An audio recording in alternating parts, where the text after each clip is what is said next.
আসসালামু আলাইকুম গাইস, কেমন আছেন? আশা করি ভালো আছেন। আজকে কলমক্ষেত যাম। কলমক্ষেত খেলা আছে, ক্রিকেট টুর্নামেন্ট আছে, তাই আমরা ফটাফট চলে গেছি। কলমক্ষেতের কাছাকাছি আইয়া উঠছি। এই হয়েছে কলমক্ষেত ব্রিজ।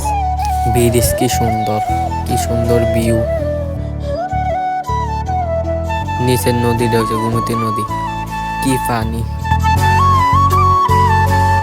এই হয়েছে ব্রিজের নামা।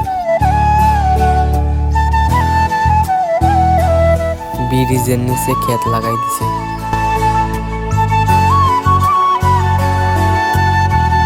খেলার মাঠের কাছাকাছি আইয়া বসছি।